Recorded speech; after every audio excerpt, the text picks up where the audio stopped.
नमस्कार, बहुत स्वागत है आपका। मैं हूं आपके साथ ऋतु ज्ञानवानी। इस वक्त लाइव तस्वीरें आपको दिखाएंगे। जेपी नड्डा छत्तीसगढ़ के दौरे पर हैं और ये लाइव तस्वीरें इस वक्त आप देख रहे हैं, बस्तर की ये तस्वीरें हैं।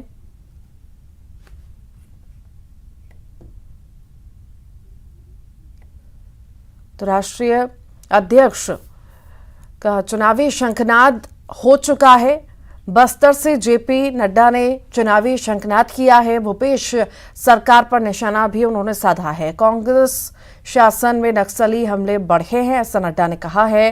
कांग्रेस का नाम ही छलावा है, ये बयान जेपी नड्डा द्वारा दिए गए हैं। शंखनाद, चुनावी शंखनाद हो चुका है बस्तर से और खास ये दौरा रहने वाला है। 23 की लड़ाई बस्तर से अब चढ़ाई जो है होने जा रही है।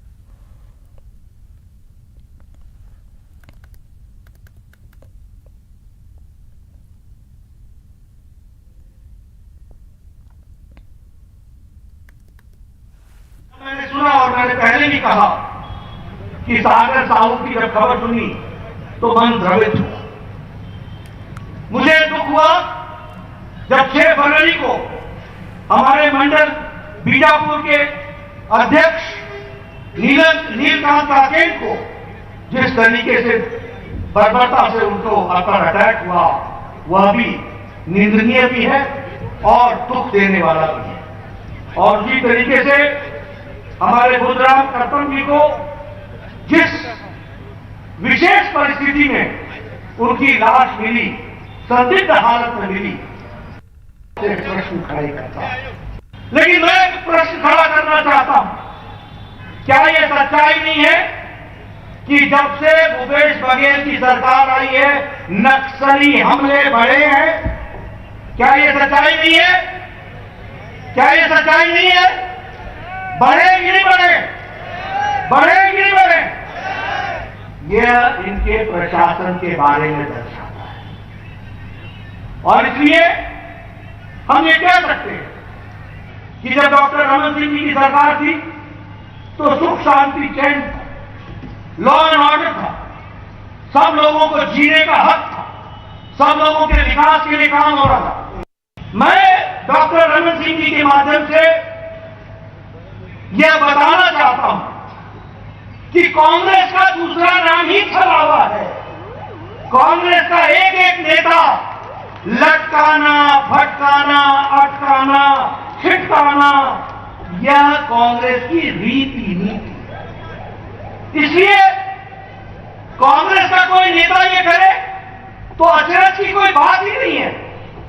ये इसीलिए बने हैं, हम विकास के लिए बने हैं, वो विकास को अवरुद्ध करने के लिए बने। 16 लाख लोगों को प्रधानमंत्री आवास योजना में प्रस्तावना की गई, 16 लाख। लेकिन ये भूपेश बघेल इनको लागू नहीं होने देना चाहता।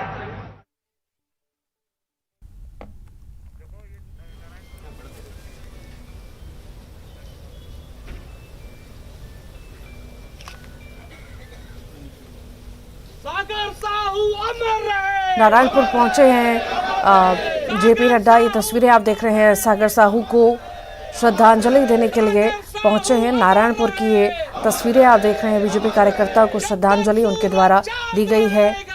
सागर साहू के घर जेपी नड्डा पहुंचे हैं, बीजेपी कार्यकर्ता को श्रद्धांजलि दे रहे हैं। बता दें, कल नक्सलियों द्वारा उन्हें मारा गया था और आज जेपी नड्डा पहुंचे हैं कार्यकर्ता को श्रद्धांजलि देने के लिए। ये लाइव तस्वीरें इस वक्त आप देख रहे हैं। सागर भैया अमर रहे, अमर रहे, अमर रहे। बीजेपी नेता सागर साहू को श्रद्धांजलि देने के लिए राष्ट्रीय अध्यक्ष जेपी नड्डा पहुंचे हैं। ये इस वक्त आप लाइव तस्वीरें देख रहे हैं। सागर साहू के घर जेपी नड्डा पहुंचे हैं, बीजेपी कार्यकर्ता को श्रद्धांजलि उनके द्वारा दी गई है। माननीय नड्डा जी दिल्ली से प्रधानमंत्री जी ने भेजा है कि बाप के दुख में शामिल होने के लिए राष्ट्रीय अध्यक्ष जी आए, हम लोग आए हैं। भोजन कर रहे हैं, घर ही में बैठे थे।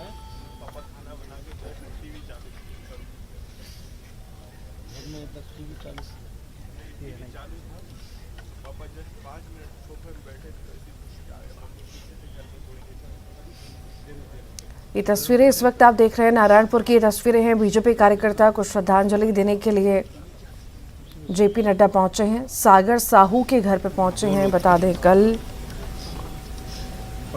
नक्सलियों द्वारा उन्हें मारा गया था, उनकी हत्या कर दी गई थी और आज जेपी नड्डा पहुंचे हैं श्रद्धांजलि देने के लिए। कब करेंगे अंत्येष्टि? वेट कर रहे थे।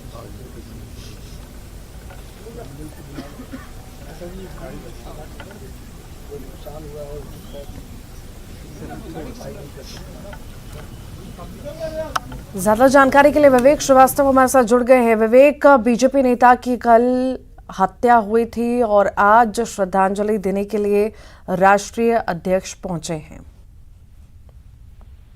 देखिए रवि, जिस तरीके से कल नक्सलियों ने नारायणपुर जिले के सबसे कद्दावर नेता और उनके जिला उपाध्यक्ष की गोली मारकर हत्या कर दी थी, तो आज यहाँ पर जो जगदलपुर में उनकी आम सभा थी, वहाँ पर भी श्रद्धांजलि देते हुए कार्यक्रम को बड़े सादगीपूर्ण से मनाया गया और राष्ट्रीय अध्यक्ष ने मंच में पहुंचते हुए 2 मिनट का मौन भी धारण किया था और यहाँ पर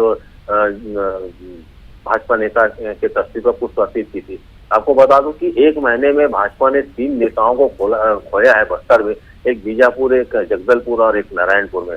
तो आज जगदलपुर और बीजापुर के जो शोक संतप्त परिवार हैं, उनसे यहाँ पर जेपी नड्डा ने भाजपा जिला कार्यालय में मुलाकात की थी। उसके बाद वो यहाँ पर आम सभा को संबोधित किया। संबोधन के कार्यक्रम खत्म होते ही वो हेलीकॉप्टर से नारायणपुर पहुंचे, जहाँ शोक संतप्त परिवार से मुलाकात करेंगे और उन्हें सांत्वना देंगे। साथ ही जो प्रशासनिक मदद दी गई है, क्या किस तरीके की घटना वारदात हुआ है, क्या चूक हुई है, इसको लेकर वो परिजनों से चर्चा करेंगे। जी, वहाँ के लोगों में भी कहीं ना कहीं आक्रोश है, क्योंकि कई सारे सवाल वहाँ के लोग उठा रहे हैं कि महज 50 मीटर पे थाना होता है, इतनी बड़ी वारदात हो जाती है, 25 साल से बीजेपी में थे और उसके बाद उनकी हत्या हो जाती है। तो कई सारे सवाल आसपास के लोग उठा रहे हैं और निराश हैं। जी हाँ, जिस तरीके से नक्सली जिस तरीके से लगातार बैकफुट पर चल रहे थे, अचानक नक्सलियों ने अपने पुराने तौर तरीके से वारदातों को अंजाम देना शुरू कर दिया है और जिस तरीके से स्मॉल एक्शन टीम को एक्टिव कर दिया है, तो उसको देखते हुए लोगों में दहशत भी है, लोगों में नाराजगी भी है। क्योंकि जो जिस तरीके से जो भाजपा के जिला उपाध्यक्ष थे सागर साहू, उनकी छवि काफी अच्छी मानी जाती थी, लोगों के साथ उनके अच्छे संबंध थे और लोगों में इस बात को भी लेकर दुख और नाराजगी भी है कि एक अच्छे नेता को उन्होंने खो दिया है और 10 महीने बाद विधानसभा चुनाव है। तो इस चीजों को लेकर लोगों में थोड़ी सी, भाजपा नेताओं में तो नाराजगी है ही, क्षेत्र के लोगों में भी नाराजगी है कि सुरक्षा की बातें कही गई थी, पर सुरक्षा कहाँ है जब जनप्रतिनिधि को भी नक्सली अपने निशाने पर ले रहे हैं। तो इस बात को लेकर लोगों में नाराजगी भी देखी जा रही है। वाकई, क्योंकि यहाँ पर निराशा होना लाजिम है, क्योंकि ये कुछ ही दिनों पहले बीजेपी नेता की अगर हम बात करें, बीजेपी मंडल अध्यक्ष थे, उनकी भी हत्या हुई थी और अभी एक और हत्या हो जाती है, तो नाराजगी तो देखी जाएगी। इस पर कुछ अभी बयान आया है, क्योंकि कई सारे आरोप बीजेपी भी लगा रही है। देखिए, इस पर अभी आज आम सभा के दौरान में राष्ट्रीय अध्यक्ष और प्रदेश अध्यक्ष ने सीधे सीधे प्रदेश सरकार पर निशाना साधा है। उनका कहना था कि जब से प्रदेश में कांग्रेस सरकार आई है, 4.5 साल हो गए, नक्सली घटनाओं में वृद्धि हुई है और लोग सुरक्षित महसूस नहीं कर रहे हैं। तो लेकर भाजपा नेताओं ने जो घटनाएं हुई है उसको लेकर प्रदेश सरकार पर जमकर निशाना साधा है और उन्होंने कहा है कि कांग्रेस सरकार नक्सलवाद को रोकने में काफी विफल रही है। लेकिन सबसे बड़ा ये है कि उन्होंने ये भी कहा कि जब भाजपा की सरकार थी उस समय लोगों को जीने का अधिकार था, शायद कांग्रेस शासनकाल में जिन लोगों ने जीने का अधिकार नहीं है और यहाँ पर नक्सलवाद बढ़ रहा है। जी, ये जो हत्याकांड हुआ है, ठीक एक दिन पहले बीजेपी राष्ट्रीय अध्यक्ष जेपी नड्डा आने वाले थे, उनके एक दिन पहले ही ये जो घटनाक्रम हुआ है, तो आखिर इसके क्या मायने हैं अगर इससे जोड़ के देखा जाए तो? देखिए, अभी इस मामले में जोड़कर देखने वाली बात यह है कि सबसे यह है कि अभी तक पुलिस इस मामले में कोई खुलासा नहीं कर पा रही है कि आखिर किस वजह से घटना हुई है और नक्सलियों ने क्या पहले जिस तरीके से बात सामने आ रही है कि नक्सलियों ने पहले भाजपा नेता को वार्निंग दी थी और उन्हें धमकी भी दी थी, पर ये है कि जो घटना हुई है, सिर्फ नक्सली कई बार धमकी देते हैं, पर इतनी बड़ी घटना को अंजाम देना, ये पुलिस प्रशासन के लिए एक चुनौती की इस मामले की जांच करे, आखिर वजह क्या है। और ठीक राष्ट्रीय अध्यक्ष के कार्यक्रम के एक दिन पहले जगदल नारायणपुर में नक्सलियों ने भाजपा नेता की हत्या की, ठीक इसमें 3 दिन पहले बीजापुर में हत्या की। तो आखिर लोग इस बात को समझ नहीं पा रहे हैं कि आखिर ये भाजपा नेताओं को ही नक्सली निशाना क्यों बना रहे हैं। हालांकि भाजपा नेता इसे बोल रहे हैं कि नक्सलवाद की आड़ पर भाजपा नेताओं को निशाना बनाया जा रहा है और हम इस नक्सलवाद का जवाब पूरी ताकत से देंगे, ये बात सामने आ रही है। पर ये राष्ट्रीय अध्यक्ष के कार्यक्रम के एक दिन पहले इस तरीके की घटना, इस पर बहुत बहुत शुक्रिया विवेक जानकारी को साझा करने के लिए। रायपुर से बड़ी खबर की बात करते हैं। जेपी नड्डा के दौरे पर सीएम भूपेश बघेल बोले हैं, चुनाव के समय सभी दल के नेता दौरा करेंगे। नड्डा के दौरे से बस्तर में कोई फर्क नहीं पड़ने वाला है। नड्डा अपने प्रदेश में बीजेपी को चुनाव नहीं जिता पाए। यूपी चुनाव में हमारे दौरे पर 144 धारा लग जाती थी, हम छत्तीसगढ़ में किसी के दौरे पर 144 धारा नहीं लगाएंगे। आ रहा है तो आएंगे, बजट समझ आएंगे नहीं। अब चुनाव नजदीक आ रहा है तो सभी आएंगे। उनके दौरे से बस्तर और हम लोग जब जाते थे उत्तर प्रदेश 144 लग जाता था, छत्तीसगढ़ में हम लोग नहीं लगाएंगे। उनके दौरे से भाजपा की स्थिति में बस्तर में कुछ बदलाव आप महसूस करते हैं? अब नड्डा जी के गृह प्रदेश को तो नहीं बचा पाए, यहाँ क्या कर लेंगे? हिमाचल प्रदेश तो बचा नहीं पाए, है ना। उसके मंत्री, केंद्रीय मंत्री जी आंसू रोते थे, लेकिन जनता ने अस्वीकार कर दिया। प्रधानमंत्री तक ने फोन किया, लेकिन उसके जो साथी वो अपना नाम वापस तक नहीं लिए। नड्डा जी अपना घर प्रदेश नहीं संभाल पाए, सर यहाँ कुछ नहीं। बीजेपी अध्यक्ष जेपी नड्डा के बस्तर दौरे पर कांग्रेस ने तंज कसा है। पीसीसी अध्यक्ष मोहन मरकाम ने कहा कि हिमाचल में अपनी सरकार बचा नहीं पाए। जेपी नड्डा हिंदू वोटों की राजनीति करने वाले बीजेपी को हिमाचल की जनता ने वोट नहीं दिया। उन्होंने कहा कि छत्तीसगढ़ में भी बीजेपी को जनता वोट नहीं देगी। बस पूरा बीजेपी का बस्तर है। भारतीय जनता पार्टी के राष्ट्रीय अध्यक्ष जेपी नड्डा जी बस्तर आ रहे हैं, बस्तर में उनका स्वागत है। अगर हिमाचल प्रदेश से जेपी नड्डा जी आते हैं, वहाँ वो अभी विधानसभा चुनाव हुए, अपने राज्य को भी बचा नहीं पाए। हिंदू के नाम से राजनीति करने वाले वहाँ लगभग 90% से ज़्यादा हिंदू धर्म के मानने वाले लोग हैं, मगर वहाँ हिंदू धर्म के अनुयायी भी भारतीय जनता पार्टी को वोट नहीं दिए। धर्म के नाम से, संप्रदाय के नाम से, जाति के नाम से जो धार्मिक ध्रुवीकरण करके राजनीति करने वाले नड्डा जी को बस्तर की जनता पसंद न, छत्तीसगढ़ की जनता पसंद नहीं करती। रायपुर से बड़ी खबर की बात करते हैं। सीएम निवास घेराव के लिए निकले हैं सहायक शिक्षक। सहायक शिक्षकों को पुलिस ने रोक दिया है। धरना स्थल के पास बैरिकेडिंग कर रोका गया। पुलिस और सहायक शिक्षकों के बीच झड़प देखी गई। नया रायपुर धरना स्थल से सहायक शिक्षक निकले थे। वेतन विसंगति की मांग कर रहे हैं शिक्षक। 5000 से अधिक सहायक शिक्षक मौजूद हैं।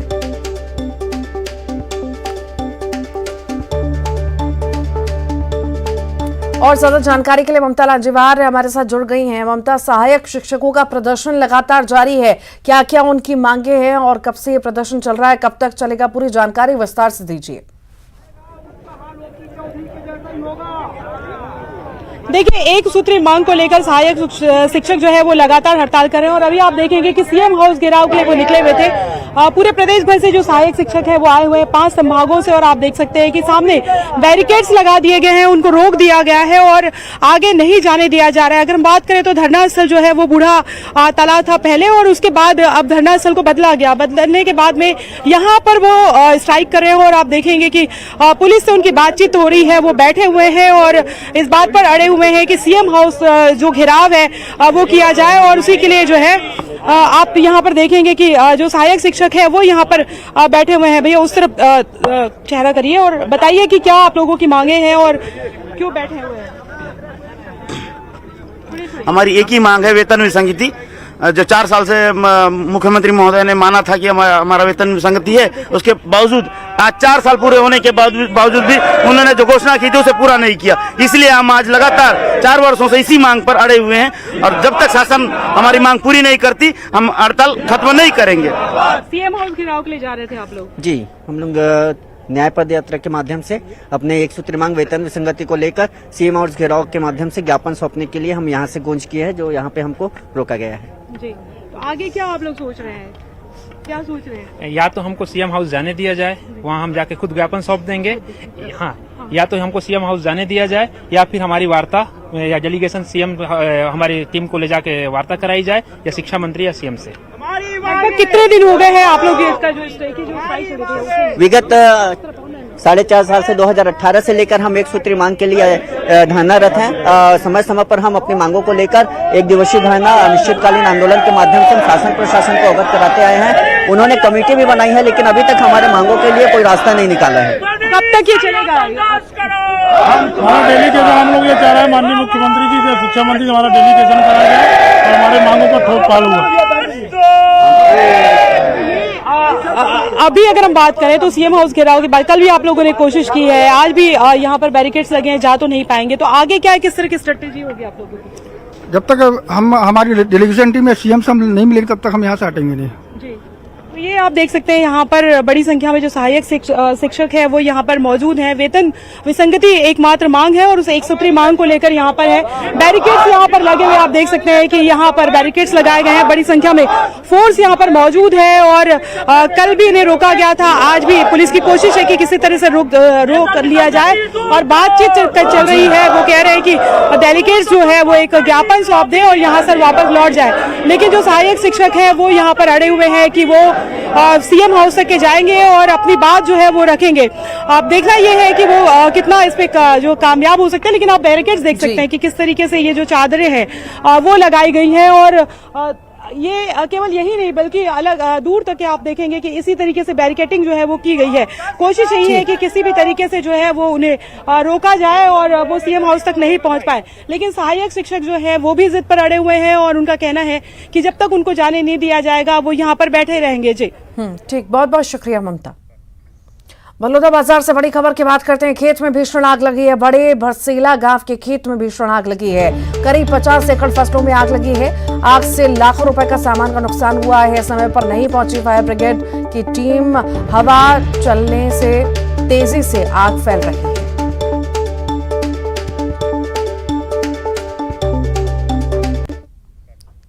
सरगुजा जिले में भूमाफिया के हौसले बुलंद हैं। दबंगई से वन भूमि पर कब्जा करने में कोई कोर कसर नहीं छोड़ रहे।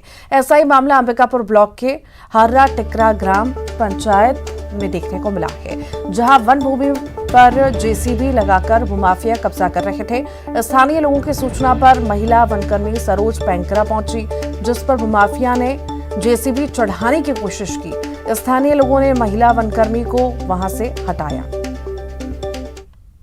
दिनों भू माफियाओं के हौसले बुलंद हो चुके हैं। दबंगाई से शासकीय भूमि हो या वन भूमि कब्जा करने में कोई कसर नहीं छोड़ रहे हैं। ऐसा ही एक मामला हर्रा टिकरा ग्राम पंचायत में देखने को मिला, जहां जेसीबी मशीन लगाकर भू माफियाओं द्वारा जमीन पर कब्जा किया जा रहा था। वन भूमि होने की वजह से स्थानीय लोगों ने वन विभाग के अधिकारियों को सूचना दी। मौके पर महिला वन कर्मी जब पहुंची तो उस जेसीबी चालक से इस जमीन की खुदाई कर।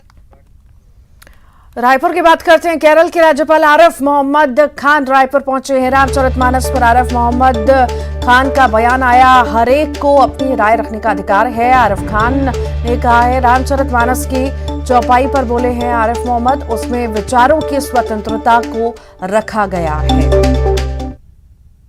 विवादों हर एक को अपनी राय रखने का अधिकार है और आज से नहीं, भारत में तो ये आत्मा की जो स्वतंत्रता है उसमें विचार की स्वतंत्रता को देखा गया।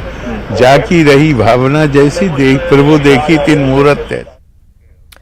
और इसी के साथ ही फिलहाल के लिए इस बुलेटिन में इतना ही। खबरों का सिलसिला लगातार जारी है।